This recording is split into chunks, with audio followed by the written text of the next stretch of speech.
Hey, what's up, guys? Welcome back to Guys That Magic. It's me, it's Steven. And today I am joined by Shane. Shane, say hello. What's up, nerds? Super excited for today. We're starting our beautiful Fallout Commander upgrades. Shane, I think we're going to go ahead and start off with the 100. What do you think, buddy? Yeah, I think we should. Sounds good to me. Yep. Obviously, if you see it in the title of the video, it's probably because we're doing it. Shane, super excited. This is going to be your $100 upgrade for Scrappy Survivors. Why don't you go ahead and walk me down your deck? The Commander, what do we got? That is right, Steven. Scrappy Survivors. The face commander is Dogmeat, ever loyal. It is a red, a green, and a white for a 3/3 dog. It says when it enters the battlefield, I mill 5 cards, then return an aura or equipment card from your graveyard to your hand. And then it also says whenever a creature you control that is enchanted or equipped attacks, create a junk token. And then the reminder for that is the junk token is an artifact that you can tap, sacrifice this artifact, exile the top card of your library. You may play that card this turn, activate only as a sorcery. So this is just going to be a good old equipment slash enchantment aura matters deck. I was going to say an equipment matters deck, but it's both. So we have some really cool equipment in here, some really cool enchantments, and then we'll take advantage of the junk tokens hopefully a little bit to give us some card advantage. So it's like pseudo card advantage because you're not drawing the card, but you get to see more cards. That's pretty good. Yeah, I mean, Naya does have some fun toys you can definitely play with, so I'm super excited to see what you got going on with your additions. But Shay, before we start, if you guys haven't subscribed, go ahead and subscribe. Takes a second, definitely helps us out, and we greatly appreciate it. Thank you very much. But sweet, Shane, let's go ahead and get into the fun stuff. Let's get into the creature additions. What do you got? I got some spicy things I think, man, for this deck. The first one I want to throw in was Halvar, God of Battle.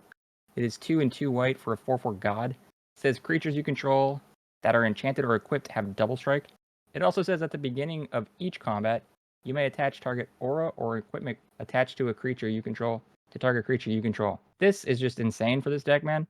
All the creatures that you're equipping are going to be having double strike, and then now you're able to kind of move them around, so you don't have to pay the equip cost to move. The front half of this is insane. But I did want to mention that there is a back half, which isn't an equipment. For 1 and a white, it's Sword of the Realms. Equipped creature gets +2/+0 and has vigilance. Whenever equipped creature dies, return it to its owner's hand, and its equip cost of 1 and a white.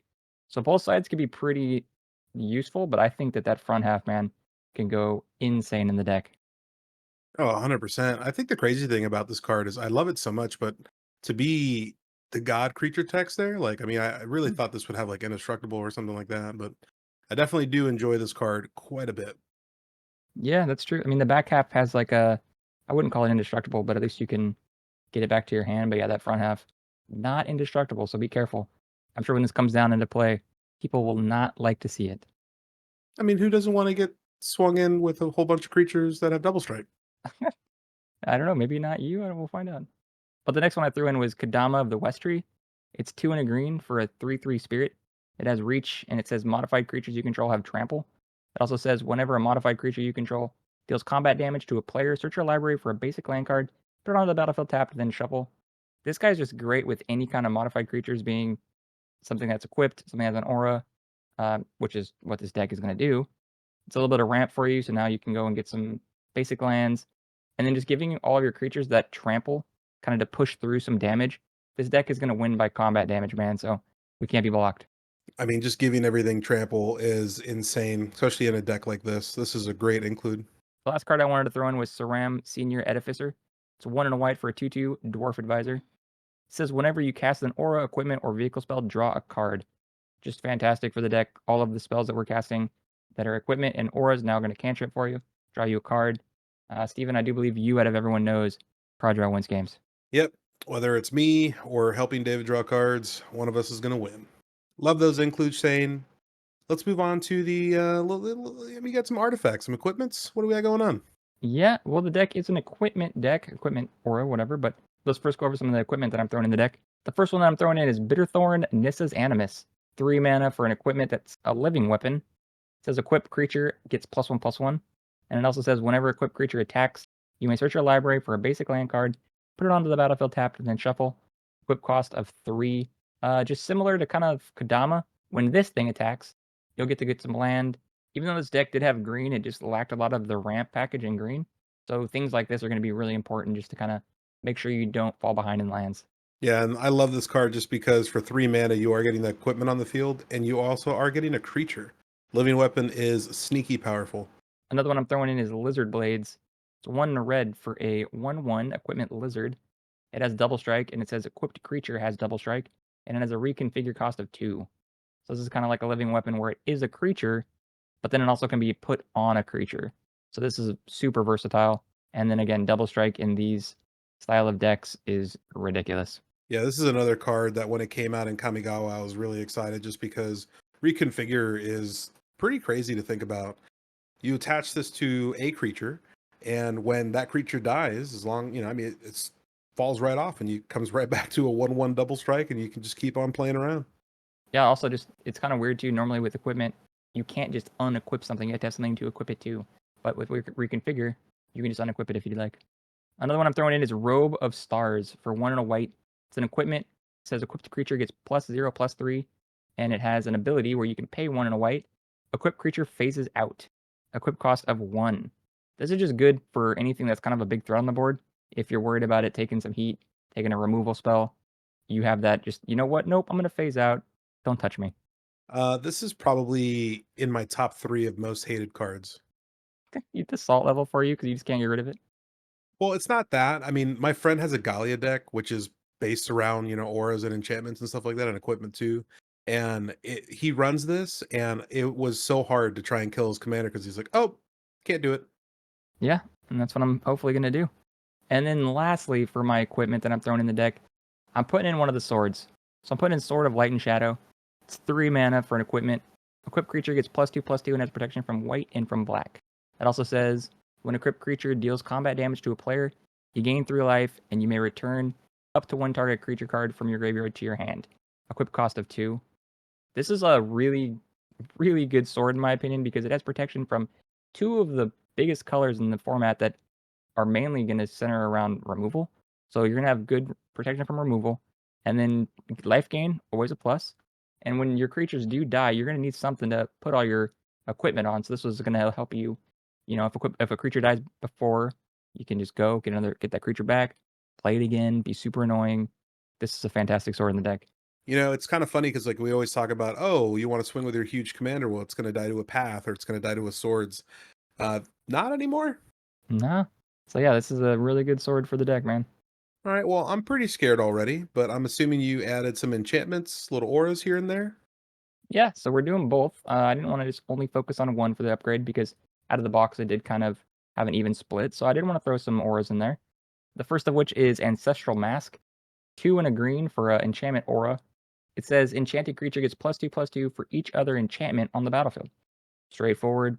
It just gets real big with all your other enchantments. Yeah, I think the really cool thing about this card is it's not just your stuff. True. People So if play your enchantments in opponents are EDH. playing, yeah, if your opponents are playing enchantments, they're really just going to help your creature get really big. Similar to Ancestral Mask, I also threw in Ethereal Armor for 1 white mana. It's an equipment aura that says enchanted creature gets +1/+1 for each enchantment you control and has first strike. So this one won't care about everybody's enchantments, so just yours. But the added bonus is now your guy has first strike. I love this card. I mean, it's really good for a one drop for sure. And then the last enchantment that I'm throwing in the deck is not an aura, but it helps auras. And so I'm putting in Sigarda's Aid. For 1 white mana, it's an enchantment. It says you may cast aura and equipment spells as though they had flash. It also says whenever an equipment enters the battlefield under your control, you may attach it to a target creature you control. I love the fact that all of these spells now are going to have flash, so I can just do them whenever I want. And then the fact that when they come in, I don't have to pay that equip cost, dude. Sometimes the equip cost can be a little hefty, and just having it come in and then get attached immediately is insane. Yeah, Sigarda's Aid being 1 mana is just nuts. So I think the deck's going to have a lot of fun. Yeah, I mean, from what I've seen so far, I mean, I love the fact that everything's low to the ground, super cost effective. I mean, it just seems like you're going to run wild, man. Let's hope so. I'll target you first. All right, cool. So we have the enchantments, we have our artifacts, we got creatures. Did you mess around with the land base at all? I did. I do the thing that I like to always do when I have a little bit of an extra budget, and that is throw in all the bond lands that I can because they don't come in these precons, which I think they should. But we're adding 3 bond lands. We're adding in Bountiful Promenade, Spectator Seating, and Spire Garden. They all enter the battlefield tapped unless you have 2 or more opponents. You should hopefully always have that unless that's at the end of the game. Then you're just bummed. And they all tap for the respective colors. Bountiful Promenade is a green and a white. Spectator Seeding is a red and a white, and Spire Garden is a red and a green. They're all great lands, and if you have the budget for them, put them in all of your EDH decks. I love it, buddy. Were those all your additions? That is all. That's my 100 for Scrappy Survivors. Fantastic. Well, the unfortunate news is when we add really cool cards, sometimes we have to get rid of cards. Well, not sometimes, we have to. We are in a 100 card format and you have to abide by those rules. So, with that being said, Shane, what did you get rid of? Let's start with the creatures. I feel like when we do these kind of additions and it's for something so beloved like, this series of Fallout, I hope to not get too much hate because I might be cutting some lore heavy cards, but they just didn't synergize and they just didn't feel good in the deck, so I'm gonna get them out of there. So that's just my plea to not hate me because you like the creature, like in the Fallout, you know what I mean? So here we go. The first one I'm gonna get rid of is Kate, Cage Brawler. Is red and a green for a 1/1 human warrior. It says as long as it's your turn, Kate has indestructible. It also says whenever Kate attacks, you and defending player each draw a card, then discard a card. Put 2+1/+1 counters on Kate if you discarded the card with the highest mana value among those cards or tied for the highest. It seems cool and it seems like flavorful because you're brawling with your opponent. That's cool and all. You are giving your opponent card advantage. I mean, at least a little bit. I know you'll be getting a card too, but I don't like helping my opponents, man. So I cut it out of there. I mean, I am a big fan of this cut. I don't like my opponents drawing cards, and I hate it when they get to say, "Oh, I don't like this card in my hand. I wish I could discard it." Oh, wait, now I can. Thanks, Shane. Yeah, it's just I get it. You can bump the card up, but I don't know. I just got it out of there. Another creature I'm going to be cutting is Super Mutant Scavenger. 4 and a green for a 5/5 trampler. It says when it enters the battlefield or dies, return up to one target aura or equipment card from your graveyard to your hand. It kind of just does what your commander already does, and it just seemed like it was really heavy. I get that there was trample on it, so, oh, you can put stuff on it, it gets trample, get in for some dam. I don't know. I have other ways to do it. Kadamo gives everything trample now. Like, I just didn't think this just kind of almost felt like why? Why is it there? I mean, 5 mana for a 5/5. I mean, I understand that when an ETBs or dies, you're returning a target or equipment card from your graveyard, but I mean, it's a lot of mana. A lot of mana, and like I said, we'll be doing it hopefully more efficiently than this. Another creature I'm getting rid of is Moira Brown, Guide Author. For 1, a red and a white, it's a 2/3 human citizen. It says when it enters the battlefield, create a colorless equipment artifact token named Wasteland Survival Guide with equipped creature gets +1/+1 for each quest counter among permanents you control with an equipped of 1. And it also says when you attack, put a quest counter on target non-land permanent you control. I don't know, it's kind of weird in my opinion. Like, I get that you're going to be attacking and then you just put 1 quest counter on, and then the equipment that it makes is going to just get a little bigger each turn, and that's cool.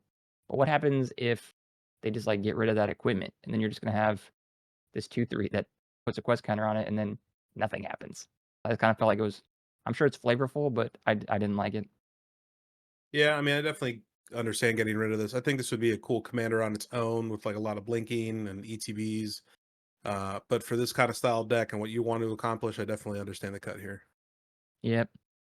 And then the last creature I'm cutting, it kind of seemed like I cut some of the heavier creatures. So Big Horner Rancher is 4 and a green for a 2/5. It's got vigilance. It says you can tap it, add an amount of green equal to the greatest power among creatures you control. It also says sacrifice Big Horner Rancher. You gain life equal to the greatest toughness among other creatures you control.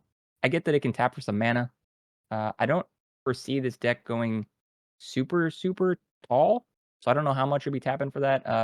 I think that this is in the deck, honestly, because what I mentioned before, there wasn't too much ramp, but I think there's enough in there right now, and from what I've added, like, I don't think this is that necessary, so I got it out of there. Well, Shane, pretty easy swap there. 4 creatures in, 4 creatures out. I know we added some of those artifact equipments. Did we get rid of any artifact equipments or artifacts in general? Yep, I've got rid of a couple artifacts. Actually, only 1 artifact equipment for this one, and that's Brass Knuckles. For 4 mana, it's an equipment that says when you cast a spell, copy it, and then it says equipped creature has a double strike as long as 2 or more equipment are attached to it. Equip cost of 1. I kept looking at this card and I was like, you know what? I really want to like this card. I love the fact that it gives something double strike. It's cool that you get a copy of it, so you're essentially getting 4 mana for 2 of these. Um, there was just if you look at the list as a whole, man, I have so much double striking in this deck already. that it's gonna happen so much more efficiently. And then the fact that you have to have 2 things on there, like, I know you're probably gonna have more than 1 thing on a creature, I get that, but I would rather have one of the other equipments that are in the deck that's just 1 thing gives a double strike rather than, like, having to finagle 2. I don't know, it seems cool, and I kept looking at it, but ultimately I was like, "Nah, I don't like it." I mean, the way I look at this is it's 4 mana. Yes, you get 2, but you still have to pay 1 to equip it, which means technically, since you're getting 2, it's a 6 mana total investment just to get double strike on a creature, and you're still not guaranteed to have 2 equipments on that. Yeah, that's what So, I'm saying. I mean, the cut definitely makes sense. Plus, you might not have an equipment. It might be an enchantment aura. So, I mean, it's just kind of clunky. So, I definitely get that. Yeah. These next 2 that I cut, I'm gonna understand right now that if you're a fan of the series, you might not like that I'm cutting them, but I'm cutting both the bobbleheads that are in the deck. So Agility Bobblehead and Perception Bobblehead. Agility Bobblehead is 3 generic mana for a bobblehead. You can tap it, add 1 mana of any color. You could also pay 3, tap it, up to X target creatures you control. Each gain haste until end of turn. It can't be blocked this turn except by creatures with haste, where X is the number of bobbleheads you control. So there's only 2 in the deck, right? So if you're gonna cut 1, you might as well just cut 2. So I cut 2. It's a lot to invest for what the ability is. 3 mana rocks that is just 1 color. It I I want it to maybe give something more like the lantern style, where that's 3 mana and that's way stronger. And then, okay, you play this on 3. If you're gonna be given something haste already, that means you need to play a creature that can attack right away, and then invest another 3, like, just to give the one thing. I don't it just it I kept thinking about this card and I was like, "That doesn't seem good to me at all."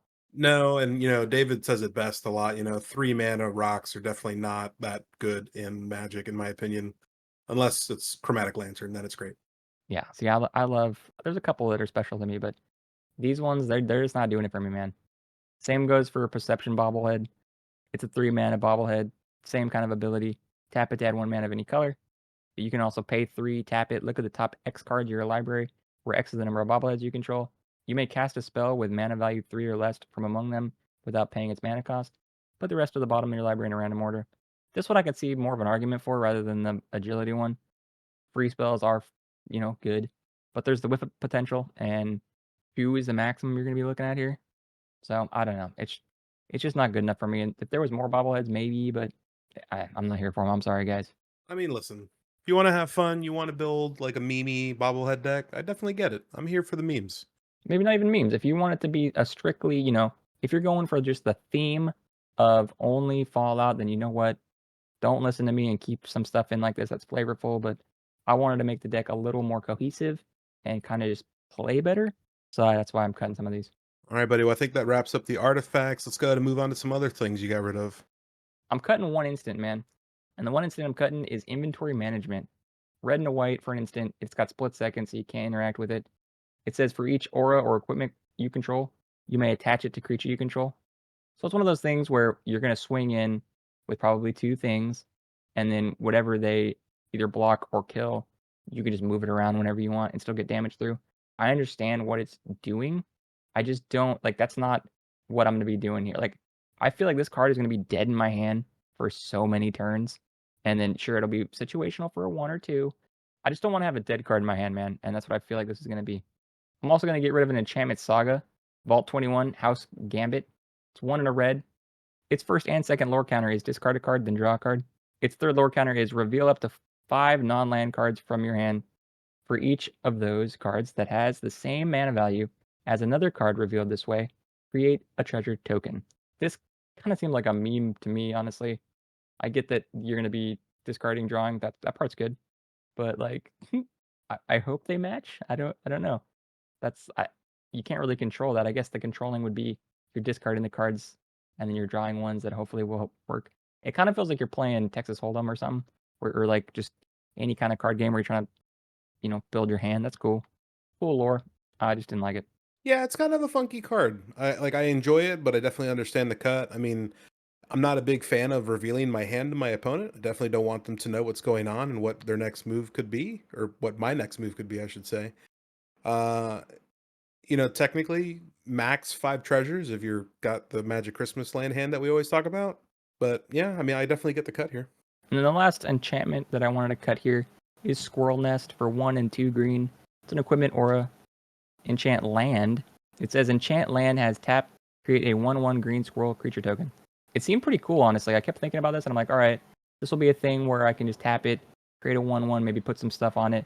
But then I kept thinking, my lands I think are going to be really valuable in this deck. Like I want to use them, and to get this ability, it's kind of like not being used. So it's almost like pay one mana and tap it because it's taking over a land that could be tapping for a mana.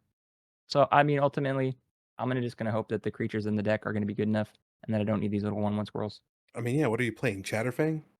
No, I'm not. Yeah, No, you're playing Dogmeat, man. I'm in dogs. Oh, dog. Just dog.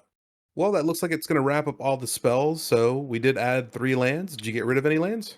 I did. I did the 3 land cut that I do in almost all my upgrades. At this point, you'll notice what I'm about to do. I'm cutting all the temples. So Temple of Abandon, Temple of Plenty, and Temple of Triumph. They all enter the battlefield tapped always. They scry 1 when they enter the battlefield, and then they tap for the respective colors. Abandon is a red and a green, Plenty is a green and a white, and Triumph is a red and a white.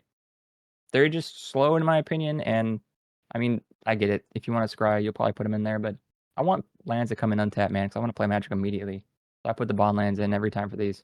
You know, I really do think at this point, now that we've gotten those great new Surveil lands, I think that the temples are pretty much obsolete unless your deck really cares about scrying. Yeah, I exactly. Surveilling is way better than just scrying. I don't know, man. Yep. I would agree. Yeah. Plus, the surveillance have a land type. So, all else fails, you can at least fetch for them. But yeah, I don't know. These temples are just meh. They look cool. Yeah, they're cool art, dude. But Shane, now comes the fun part that I love the most. You were given $100 for this upgrade. What are we at? At the time of recording, you could pick up all these upgrades for $97.23. Under budget. That means I get to use the extra change for my deck? Sure, you know what? I'll lend you $3. Heck yeah, man. You guys heard it here first, all right? I'm going to basically spend $103. Oh god, don't tell Hunter. But that's going to wrap it up. Shane, I do want to know some final thoughts and opinions on this deck, the things you've added. What do you think, man? I think it's cool. I think the way that we're doing these new upgrades is cool too, because I'm typically not a player that plays with, equipment and auras and whatnot, but it kind of makes you flex your creativity brain. And I don't know, I think Dogmeat's gonna be fun. I for one am still kind of iffy on the junk, so that's gonna be interesting to see in play. Junk could either be really good or it could be just kind of meh. The card advantage hopefully is good, and I don't know.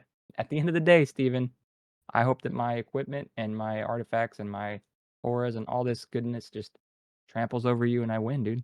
Whoa, calling me out there, bud. I mean, you called me out and said you were attacking me first, so It's a valid point. I did say that. Run the tapes. roll it back. Yeah, I am very excited to see this deck played out. I do love Naya as a color scheme. I do love equipment and aura decks, so this is going to be really fun to see you pop off and have some good times, man. Let's go, man. But that's it. Thank you guys so much for staying tuned to the end of this video. If you guys look on the screen right now, we're going to go ahead and show all of our beautiful Patreon subscribers. Thank you guys so much for supporting us even more than you already do. If you guys want to join Patreon and see some fun stuff that they get to see, definitely check it out. We also do have some unreleased stuff that we don't actually put on YouTube on Patreon. Don't forget to like and subscribe. Check down below for the deck list. And also leave us a comment. What cuts do you think Shane shouldn't have cut? What additions do you think Shane should have put in the deck? We love reading the comments. We love taking your suggestions. And we might even change the 300 based off of those. So definitely leave a comment. And lastly, don't forget to follow us on all of our other social media accounts. It is Guys That Magic for all of them, for Twitter, Instagram, and TikTok. We're on TikTok. Don't forget that. It's a fun one. But as always, appreciate you guys.